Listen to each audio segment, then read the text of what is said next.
NBA totals for Friday, November 11th. We also have a segment out there on NCAA totals. So that's how we're going to be rolling here for the rest of the basketball season. We're going to be doing totals just about every day on the NBA and on NCAA. So it should be a lot of fun taking a look at these totals, trying to make some profit as the years go by. Totals have been just fine. Yesterday we were 3-1 in the NBA. Well, that puts us at 39 and 34 on the season, so can't really complain about that. Sides have still just been awful, so I'm actually going to right now. It's been so bad over the last couple weeks. I'm going to start going in a different direction as far as my videos with SBR. So hopefully we can be a little bit more productive because those sides have just been awful. I'm going to still do some articles from time to time, but right now we're going to focus on videos for totals for basketball, and that's going to be a lot of fun as we look at a lot of games from here on out. Okay, so let's just jump right into it. Tomorrow we got 4 games on the board for us on our totals. Again, we were 3-1 yesterday. We have how many teams coming off a back-to-back? Just one coming off a back-to-back. That's going to be Sacramento. We'll talk about them a little bit later. First one up right here we got is Indiana and Philadelphia. Odds makers right now have the total at 213, which makes some sense. They just met up. They ended up at 216 and then went into overtime. But I'm going to back under the total of that 213 when Indiana travels to Philadelphia. Let me get some statistics up here real fast as I continue to break this down. Okay, so what we got with Indiana right now, they're averaging 110 points per game. They're giving up 113 still. That ranks last in the NBA. So Nate McMillan is still he wants them to go high tempo, and he's got horses to do it. They can put up points, but man, they have been terrible on the defensive end. Philadelphia, they're averaging just 94.7 points per game and allowing 107.4. Now, in their last matchup, Indiana shot 53.8% from the field, and Philadelphia shot 48.4% from the field. Indiana in that last matchup shot 47% from 3 from distance, while Philadelphia shot 39%. Those are some really solid numbers. I don't think they can repeat those numbers. That's why I'm going under the total. It's going to be up and down. I just don't think they can shoot that well. You got, on the year, Indiana is shooting 47.6% from the field, and Philadelphia is shooting around 43%. So I don't think they're going to be able to match the sort of output they had in that first game. That's 213. That's a lot of points. There's a reason why oddsmakers said a little bit lower than their final of the last game and not over.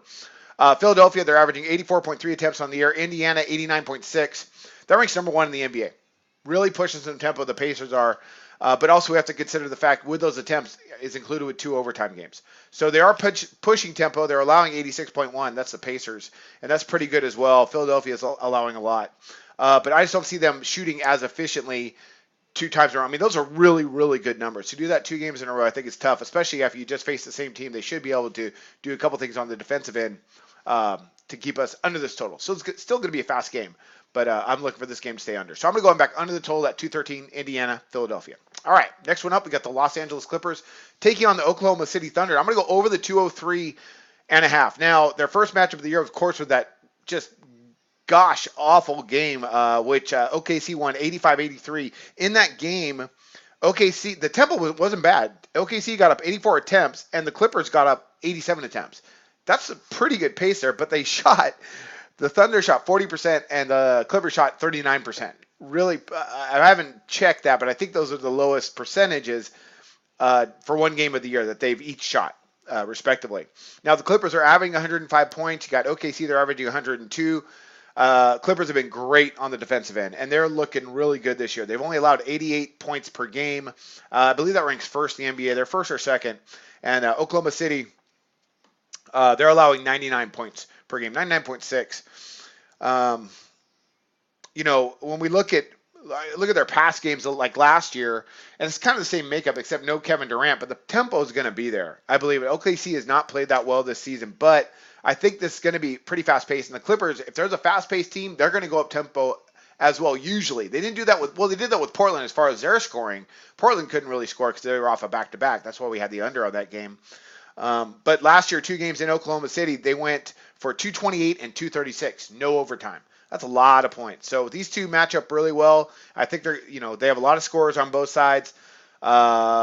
OKC, they're going to want to push tempo. They're fourth in the league in shots attempt at 87.6 per game.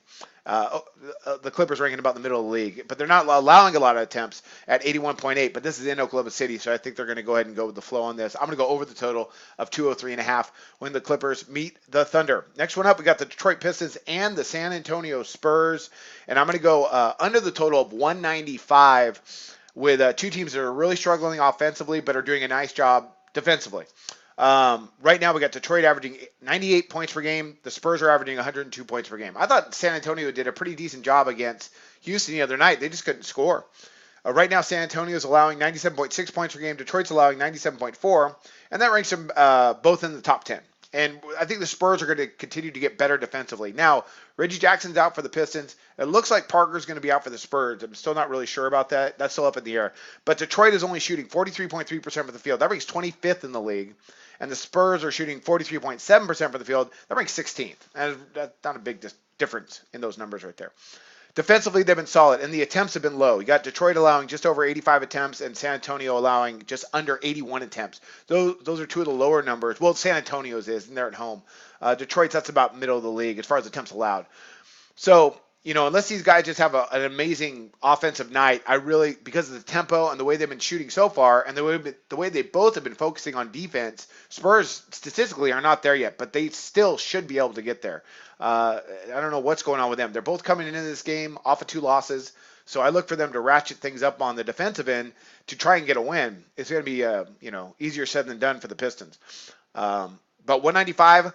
There's a reason why that's pretty much, pretty well under 200. So I'm going to go under that total of 195 look for a defensive battle with Detroit and San Antonio. All right, next one up, and the last one of the day, we got Sacramento coming off that back-to-back versus Los Angeles, taking on Portland, and the total's at 211, and that looks really high. You look at Sacramento yesterday versus Lakers. We had the under on that, and the Lakers shot 51% from the field. That's way too high to allow an opponent on your home court.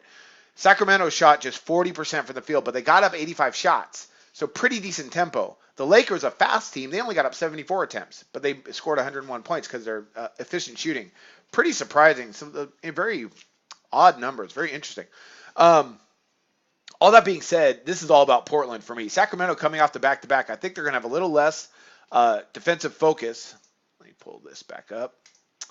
So I like for Portland to control the tempo. Now, at home this year, Portland's gone for 217, 220. That was versus the Clippers, and the Clippers have been playing great defense. 231, that was against Golden State, and then 240 just the other day against Phoenix, in which we had the over.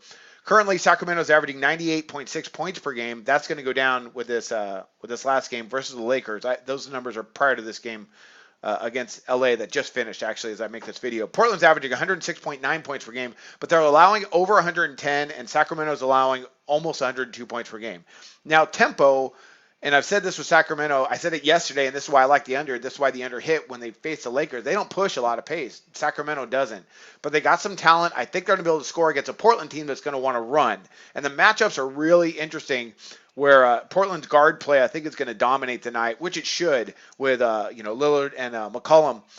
But Sacramento, they're averaging just 81 attempts per game. Portland 85, but Portland's allowing a lot of tempo at 89, allowing opponents 89. Sacramento, of course, is really low in that aspect as well. But right now, that's 27th in the league, where Portland's at, allowing 89 attempts per game. So I look for this to be a lot more up-tempo. Sacramento probably going to come in and be happy to go out and run and score and look to bounce back from that loss, surprising loss, little bit surprising loss to Lakers. Luke Walton's doing a fantastic job. So those are our plays today.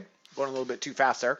And let's break it down one more time. We got 4 games on the board. Indiana, Philadelphia under the 213.